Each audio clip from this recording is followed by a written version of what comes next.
வணக்கம், நான் சென்னை உயர்நீதிமன்ற வழக்கறிஞர் எம் நரேஷ். திரும்பிய திசையெங்கும் வஞ்சிக்கப்பட்டிருக்கிறது எகுமதுரை கிராமம். பையன் இறந்துட்டாரா? எத்தனை வருஷம் ஆகுது? 6 வருஷம் ஆச்சு. 6 வருஷம் ஆச்சா? இப்போ அந்த பையனை அடக்கம் பண்ண கொண்டு போகும்போது தான் பிரச்சனை அப்படின்னு சொல்லியிருந்தீங்க இல்லையா? ஒரு கிராமம் எப்படி இருக்கக்கூடாதோ அப்படி இருக்கிறது இது எகுமதுரை கிராமம். சாதியவாதிகளால் மட்டுமே இப்படி இவ்வளவு பெரிய அநியாயத்தை செய்ய முடியும் என்பதை இந்த கிராமத்தை கொண்டு நாம புரிஞ்சுக்க முடியும். எத்தனை குடும்பங்கள் இருக்கு? 150 குடும்பம் இருக்குது. அங்க கொண்டு போயிட்டு அடக்கம் பண்ற அளவுக்கு உங்களுக்கு அந்த வசதி வாய்ப்புகள் அங்க இருக்கா? இல்ல நாளைக்கு நாங்கள் சத்தவரதா பிரச்சனை பண்ணுவோம். கண்டிப்பா இப்போ உங்களுக்கு சுடுகாடு வேணும். எங்களுக்கு வேணும். எங்கள் பையனை கூட உயிரோடு இருக்கும்போது சுடுகாட்டுக்காக போராடுறீங்க. ஆமா. திரும்பிய திசையெங்கும் வஞ்சிக்கப்பட்டிருக்கிறது எகுமதுரை கிராமம்.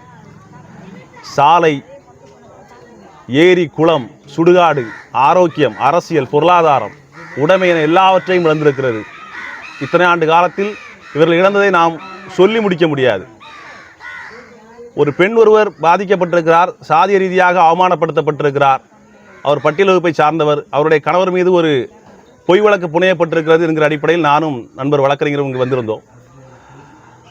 அந்த விஷயமாக வந்திருந்தாலும் இந்த கிராமத்தில் நாங்கள் தொடர்ச்சியாக பேசுகிற பொழுது எத்தனையோ புதுமான தீண்டாமைகளும் அநியாயங்களும் இங்கே நடந்திருக்கிறதை நாங்கள் பார்க்க முடிந்தது. அந்த அடிப்படையில் இன்றைக்கி மாலை 3 மணிக்கு நாங்கள் இந்த இடத்துக்கு வந்தோம். இவ்வளோ நேரமாக இங்கே இருக்கக்கூடிய இந்த பகுதியில் இருக்கக்கூடிய அத்தனை மக்களை சந்திச்சிருக்கிறோம். எல்லா பொது வழிகளிலையும் நாங்கள் நடந்து போய் பார்த்துருக்குறோம், பேசியிருக்கிறோம். முழுக்க வஞ்சிக்கப்பட்டிருக்கிறது. ஒரு கிராமம் எப்படி இருக்கக்கூடாதோ அப்படி இருக்கிறது இந்த எகுமதுரை கிராமம். சாதியவாதிகளால் மட்டுமே இப்படி இவ்வளவு பெரிய அநியாயத்தை செய்ய முடியும் என்பதை இந்த கிராமத்தை கொண்டு நாம் புரிஞ்சுக்க முடியும். அதிகாரிகள் மீது நம்பிக்கையற்று போயிருக்கிறார்கள். நாங்களும் கிட்டத்தட்ட நம்பிக்கையற்று விட்டோம். அதிகாரிகள் மீது எங்களுக்கு எந்த நம்பிக்கையும் இல்லை. அரசின் மீது நம்பிக்கை இருக்கிறதா என்று கேட்டால் அதற்கான விடையை சொல்ல நாங்கள் தயாராக இல்லை. ஆனால் அரசு தான் சரி செய்ய வேண்டும் என்கிற அந்த அடிப்படையில் அதை நாங்கள் பேச விரும்பவில்லை. இந்த அரசு இந்த மக்களுடைய உடைமையும் உரிமையும் பாதுகாப்பது என்பது இந்த தேசத்தினுடைய உரிமையும் உடைமையும் பாதுகாப்பதற்கு சமமானது.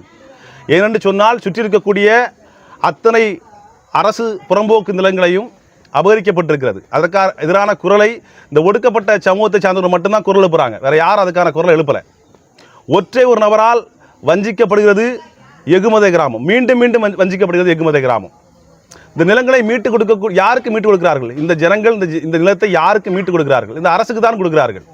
இவர்கள் ஒடுக்கப்படுகிறார்கள் என்று சொல்வதை விட இந்த அரசு ஒடுக்கப்படுகிறது, அதனுடைய உடைமைகள் முடக்கப்படுகிறது என்பதுதான் மிக முக்கியமான செய்தி இந்த விஷயத்தில் பார்க்க வேண்டியது. அப்போது என்ன விஷயம்னா, இந்த ஜனங்கள் ரொம்ப காலமாகவே போராட்ட குணமுள்ளவர்கள், போர் குணமுள்ளவர்கள்.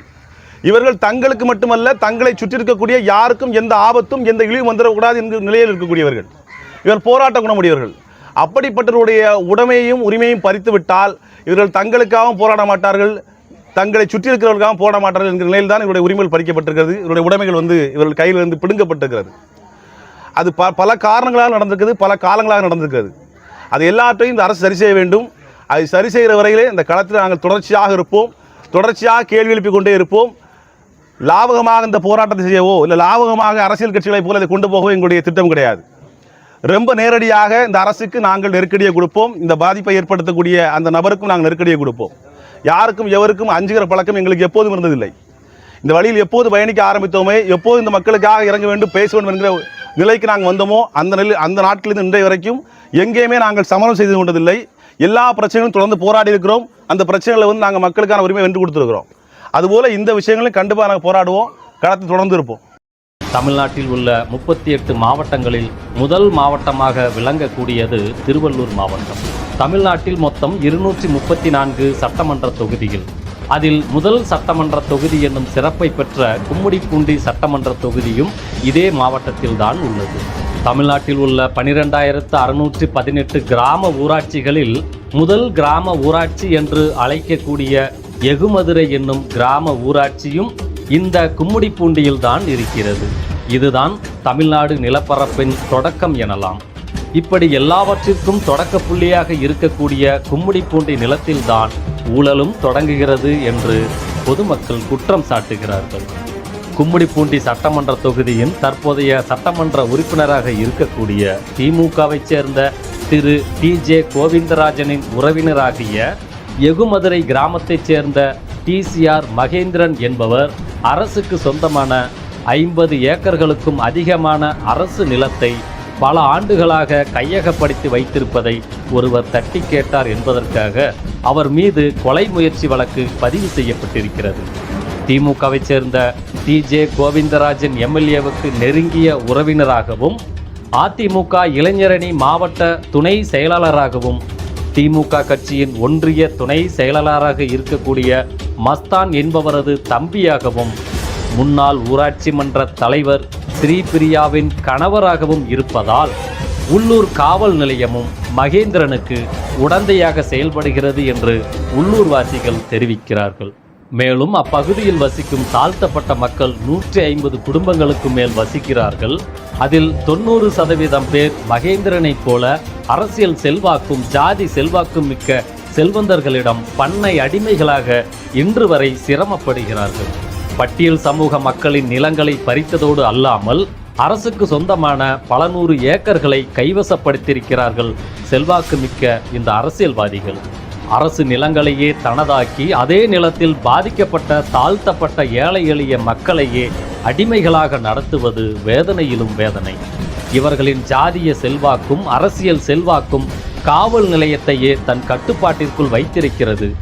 சமீபத்தில் அரசுக்கு சொந்தமான 20 ஏக்கர் புறம்போக்கு நிலத்தை மகேந்திரன் என்பவர் கையகப்படுத்தி இருப்பதை கண்டு கடந்த ஊராட்சி மன்ற தேர்தலில் போட்டியிட்ட சுபா என்பவரது கணவராகிய முனுசாமி என்பவர் வட்டாட்சியரிடம் மனு கொடுத்துள்ளார். மனுவை ஏற்றுக்கொண்ட அதிகாரிகள் நிலத்தை பார்வையிட வந்தபோது அதிகாரிகளின் முன்னிலையில் புகார் கொடுத்த முனுசாமி என்பவர் ஒரு தாழ்த்தப்பட்ட சமூகத்தைச் சேர்ந்தவர் என்பதால் ஜாதி பெயரை பயன்படுத்தி, வரத்தை விட போயினே, நீ ஏன்டா வந்தீங்க, உன்னோட வேலைங்க, உன்னை கூப்பிட்டாங்கல்லங்க, மூடியில் கம்முன்னு இருக்க வேண்டாம் நிறைய வார்த்தை சார். இந்த வார்த்தைகளை அங்க இருக்கிற வீடியோவும் ரெக்கார்ட் பண்ணாங்க மொபைல்ல. அங்க அதிகாரிகள் சாட்சி இருக்கு. அதிகாரிகளின் முன்னிலையிலே இது போன்ற வார்த்தைகளை பயன்படுத்துபவர்கள் மற்ற நேரங்களில் எப்படியான அடக்குமுறைகளை இவர்கள் கையாள்வார்கள் என்பதை நாம் சிந்திக்க வேண்டும். என்ன பிரச்சனை ஆச்சு அப்போ? இந்த ஊருக்குள்ள போக சொல்ல ஏன் எடுத்து வரீங்க ஊருக்குள்ள, நீங்க அப்படி போடுது உங்க பய சுடுகாட்டுக்கு, அதுதான் இது பய சுடுகாடு, அதுதான் இப்போ பையனை போச்சா பய சுடுகாடே. நீங்க அங்க எடுத்து வந்து இங்க எடுத்து வந்தீங்க, நீங்க நாசனம் போயிருங்க, பரப்பையனை விட்டு ஊருல வரீங்களா நீங்க அப்படின்னு சொல்லிட்டு வாய்க்கு அந்த மாதிரி கேட்டுக்கிறாங்க ஊர்ல. இந்த மஸ்தான் அவங்க சித்தி அவங்க எல்லாம் கேட்டுக்கிறாங்க.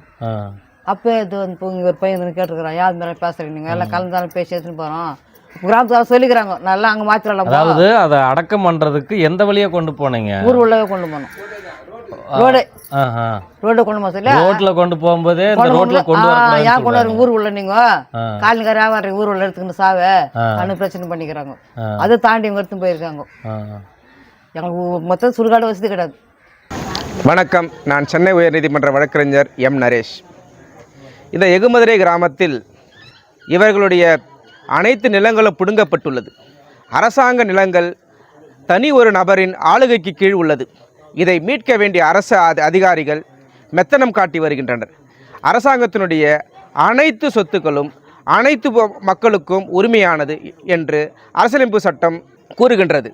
இந்த மக்கள் ஆண்டாண்டு காலமாக சுடுகாட்டிற்கும் வீட்டு மனை பட்டா வேண்டியும் இங்கிருக்கும் வட்டாட்சியரிடம் பலமுறை மனு கொடுத்தும் அந்த மனுக்கள் மீது இன்று வரை எவ்வித நடவடிக்கையும் எடுக்காமல் தொய்வு உள்ளது. இந்த மக்களை ஓட்டு வகைகளாக மட்டுமே பயன்படுத்தும் இந்த திராவிட கட்சிகள் யாரும் இந்த மக்களுடைய வாழ்வாதாரத்தை உயர்த்துவதற்கு தேவையான எந்த நடவடிக்கையும் மேற்கொள்ள மறுத்து வருகின்றனர். ஆளும் ஆட்சியாளர்கள் இவர்களுடைய நிலைமையை உணர்ந்து கொண்டு இவர்களுக்கு தேவையான அடிப்படை வசதிகளை போர்க்கால அடிப்படையில் நிவர்த்தி செய்து கொடுக்க வேண்டும். உடனடியாக அரசாங்கம் இந்த விடயத்தில் தலையிட்டு இந்த மக்களுக்கு தேவையான அடிப்படை வசதிகளை உடனடியாக நிவர்த்தி செய்து கொடுக்க வேண்டும். இங்கு ஒரு நபர் இறந்து போனால் அந்த நபரை மரியாதையாக இறுதி ஊர்வலம் கொண்டு செல்வதற்கு கூட சுடுகாட்டுக்கு பாதை இல்லாமல் இந்த மக்கள் வசிக்கின்றனர். இறந்து போன நபர்களை புதைப்பதற்கு கூட ஒரு தகன மேடையோ இல்லை சுடுகாடு வசதியோ எதுவுமே இல்லாமல் இந்த மக்கள் உள்ளனர். இது குறித்து அரசு உடனடியாக நடவடிக்கை எடுக்க வேண்டும் என நான் கேட்டுக்கொள்கின்றேன்.